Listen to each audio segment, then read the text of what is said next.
पाकिस्तान अधिकृत कश्मीर यानी पीओके के हालात की अगर बात की जाए तो एक बार फिर से तनावपूर्ण नजर आ रहे हैं। जॉइंट अवामी एक्शन कमेटी यानी जेएसी ने रावलकोट से मुजफ्फराबाद तक लॉन्ग मार्च शुरू कर दिया। बताया जा रहा है कि पाकिस्तानी अधिकारियों के साथ हुई बातचीत किसी नतीजे पर नहीं पहुंच सकी है और इसके बाद लोगों में गुस्सा देखने को मिला।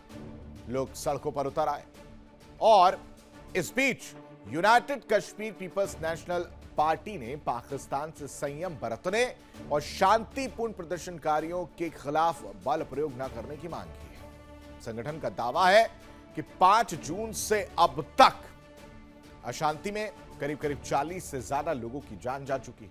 हालांकि इन दावों की स्वतंत्र पुष्टि नहीं हुई है। रिपोर्ट्स के मुताबिक रेंजर्स, फ्रंटियर और पंजाब कांस्टेबलरी समेत अतिरिक्त सुरक्षा बलों की तैनाती की गई है। यूकेपीएनपी ने संयुक्त राष्ट्र, यूरोपीय संघ, अमेरिका और ब्रिटेन समेत अंतर्राष्ट्रीय समुदाय से भी हस्तक्षेप की अपील की। अब बड़ा सवाल यही है कि क्या यहां लॉन्ग मार्च पीओके में चल रहे असंतोष को और बढ़ाएगा और क्या पाकिस्तान प्रशासन हालात को बातचीत से संभाल पाएगा या नहीं, या फिर टकराव वाली स्थिति और ज्यादा गहराती हुई नजर आएगी। चर्चा करेंगे, लेकिन इस बीच बड़ी खबर आपको बताते हैं। पाकिस्तानी अधिकारियों से वार्ता पूरी तरह से विफल होती हुई नजर आ रही है। जाक ने लोगों से सड़कों पर उतरने की अपील कर दी।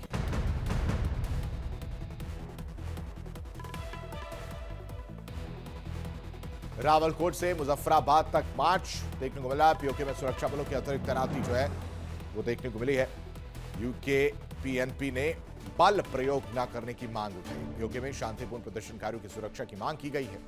मुजफ्फराबाद मार्च को लेकर पाकिस्तान प्रशासन अलर्ट पर है। पीओके में हालात पर अंतर्राष्ट्रीय दखल की मांग की जा रही है। तनाव लगातार बढ़ता और बढ़ते तनाव के मद्देनजर मानवाधिकार उल्लंघन का भी आरोप लग रहा है।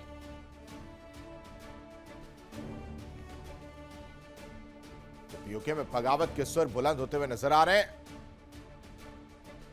पूरी तरह से बातचीत फेल होने की बात निकलकर सामने आ रही है और पीओके में सड़कों पर गुस्सा भी देखने को मिल रहा है। चर्चा करने के लिए तमाम मेहमान हमारे साथ जुड़े हैं। ग्रुप कैप्टन आशीष सहाय, रिटायर्ड रक्षा विशेषज्ञ के तौर पर जुड़े।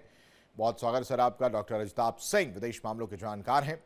मनोज कुमार जी, भू राजनीतिक विश्लेषक हैं। आप लोगों का भी बहुत बहुत स्वागत है। थोड़ा सा अजीब जरूर लग सकता है सर आपको।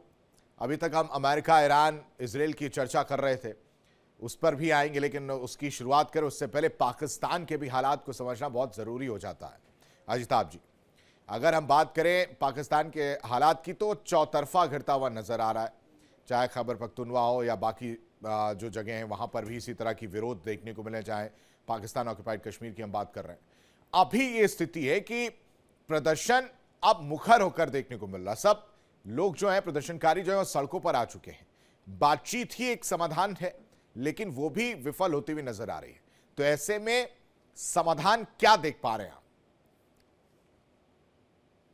बिल्कुल, देखिए आशीष जी, ये एक बहुत बड़ा मुद्दा है और जैसा आपने बिल्कुल सही कहा कि पाकिस्तान अभी 4 फ्रंट पे डोमेस्टिकली लड़ रहा है और कहीं भी समाधान देने की स्थिति में नहीं है। इसके पीछे पाकिस्तान की कुनीतियां हैं। एक तरफ तो सरकार और सेना दोनों का जो गठबंधन है, और ये पाकिस्तान के लिए नई बात नहीं है, ये तो शुरू से पाकिस्तान में है। उसकी वजह से जो आवाम है उसकी आवाज को हमेशा दबाया जाता रहा और इसी वजह से आज देखिए पीओजेके में जो हो रहा है, बलूचिस्तान में जो हो रहा है, खैबर पख्तूनवा में हो रहा है, अब तो ये हालात हैं कि हर जगह आजादी की मांग उठने लगी है। पीओजेके की ही अगर बात करें तो वहां पे देखिए अब इतना मुखर हो गई है वहां की आवाम कि सड़कों पे उतर आई है। लगभग 1.5 महीने से देखिए ये चल रहा है आंदोलन और मुद्दे बहुत शुरुआत में जेन्युइन थे। सिर्फ वहां जो बेसिक डिमांड्स हैं उनके, आटे, चावल, दवाई के लिए वो स्ट्रगल कर रहे हैं और अगर उसको नेग्लेक्ट किया गया पाकिस्तान की सरकार और सेना द्वारा, वो बढ़ते बढ़ते अब देखिए आजादी की बात हो रही है और ये आंदोलन कितना मुखर हो गया वो दिखाता है कि लोग सड़कों पे हैं ही नहीं, लोगों में देखिए महिलाएं, बच्चे वो भी आगे आए हैं और सिर्फ उनके जो संवैधानिक अधिकार जो पाकिस्तान सो कॉल्ड आजादी के नाम पे देता है, आजाद कश्मीर कहता है, लेकिन सच्चाई है कि वो पूरी तरह से गुलाम है। अपनी वहां पे मनचाही जो सरकार है वो पाकिस्तान की सेना और पाकिस्तान की सरकार बनाती है पीओजेके में, और उसके थ्रू वहां की आवाम की पूरी तरह से, चाहे उसकी आजादी की बातें हो या बेसिक राइट्स की बातें हो, डेमोक्रेटिक राइट्स की बातें हो, कोई भी सुना नहीं जाता है। और उसी का परिणाम है कि आज ये इस लेवल तक पहुंच गया है।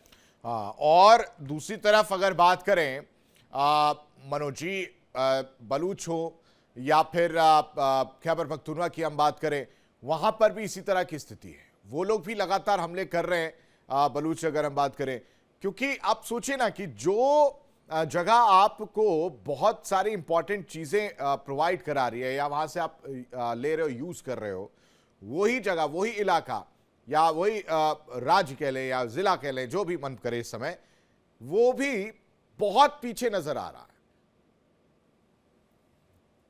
सही बात है। वो जिस तरह से लग रहा है कि वहाँ पे जो इकोनॉमिक कंडीशन है, वहाँ पे जो प्राइस राइज हो रहा है, जिस तरह से आटे चावल दाल का इतना वैल्यू ज़्यादा बढ़ गया है, लगभग 700-800 रुपया इस तरह का रेट वहाँ पे रहता है, तो स्वाभाविक है कि लोगों में एक आक्रोश है। नॉर्मली पीओके के लोग कंपैरिजन करते हैं कि इंडिया में जो कश्मीर है वहाँ पे कितना लोग वेलफेयर है, यहाँ पे लोगों का कितना फ्रीडम है, और जो भी प्राइस राइज हो सभी कुछ कंट्रोल में है, डेवलपमेंट हो रहा है। तो इसको लेकर के वहाँ के पीओके में एक आक्रोश है। वहाँ के लोग जो है चाहते हैं कि उनको भी फ्रीडम मिले, उनको भी जो है ह्यूमन राइट्स मिले।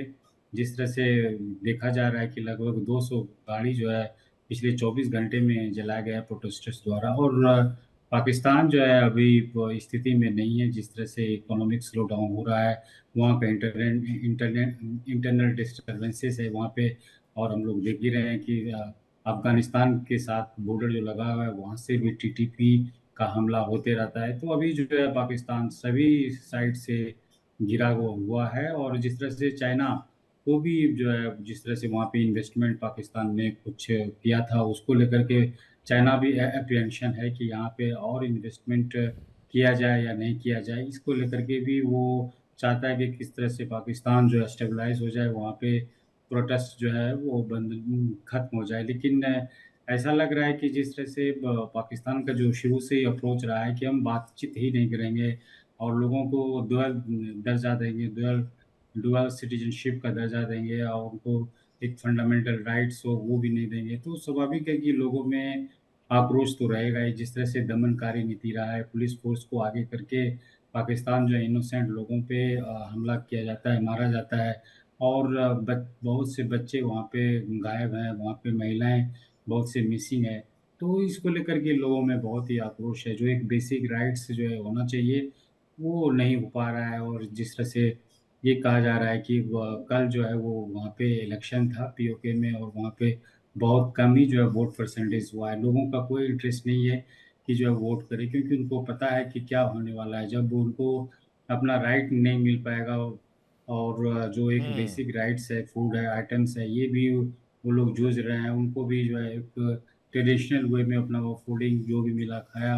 और वहाँ का जो हेल्थ इंडेक्स है जो बच्चों का हो चाहे लोग जो बूढ़े लोगों का हो, बहुत ही पुअर है। तो स्वाभाविक है कि जिस तरह से वहाँ पे एडमिनिस्ट्रेशन पाकिस्तान वो चला रहा है, वो ये मामला जो है यूनाइटेड नेशन में भी है, इसको लेकर के हस्तक्षेप की मांग की गई है। बहुत से आशीष सर, स्पेशल आप चुनाव की बात कर रहे हैं, बात करना जरूरी हो जाता है। पीओके की हम बात कर रहे हैं।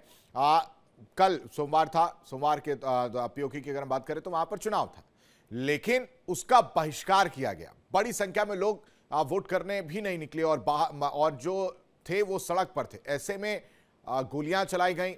जो दावा किया जा रहा है, जो रिपोर्ट्स कह रही हैं, उसमें 8 लोगों की मौत हो जाती है। यानी मंशा आप देखिए कि उन्हें मतलब ही नहीं है लोगों से, और विरोध जो आवाज उठाई जा रही है उस पर फायरिंग की जा रही है। क्या ऐसे मामला सुलटेगा? साथ ही साथ खैबर पख्तूनवा को लेकर जो मैंने पहले बोला कि कंफ्यूजन वाली स्थिति है कि राज्य, जिला, देश क्या माने उसको, क्योंकि 85% अगर मैं गलत नहीं हूं, 80 to 85% मिनरल्स कह लीजिए या बाकी चीजें वो पाकिस्तान वहां से लेता है, यूज करता है, और फिर भी वो गरीब रह गया, फिर भी वो सब पीछे रह गए। जय हिंद आशीष। ये पहले तो पीओके में आशीष इलेक्शन नहीं हो रहा है, ये एक फेस सेविंग मैकेनिज्म है दुनिया को ये दिखाने के लिए कि जी हम डेमोक्रेटिक हैं और वहां पे हम इलेक्शन करा रहे हैं, क्योंकि पाकिस्तान को पता है कि आज नहीं तो कल PoK has to merge with India, वो इंडिया का है और इवेंचुअली वहां की जो अपराइजिंग हो रही है वो सिर्फ इकोनॉमिक क्राइसिस की वजह से नहीं हो रही है, जनरल गवर्नेंस से वहां के लोग नाराज हैं और वो लगातार नेचुरल तरीके से अपने को इंडियन एडमिनिस्ट्रेड कश्मीर से कंपेयर करते हैं, तो वो पाते हैं कि इंडिया के पास जो कश्मीर है वो काफी एफ्लुएंट हो गया है, इंडिपेंडेंट है, अपना सरकार चुनते हैं इंडियन यूनियन के साथ। देखिए इंडिया डेली 24/7 अब आपके स्मार्ट टीवी पर। इंडिया डेली मौजूद है सभी डिजिटल प्लेटफॉर्म पर लाइव और लगातार। इंडिया डेली 24/7 हर दिन राष्ट्र को समर्पित।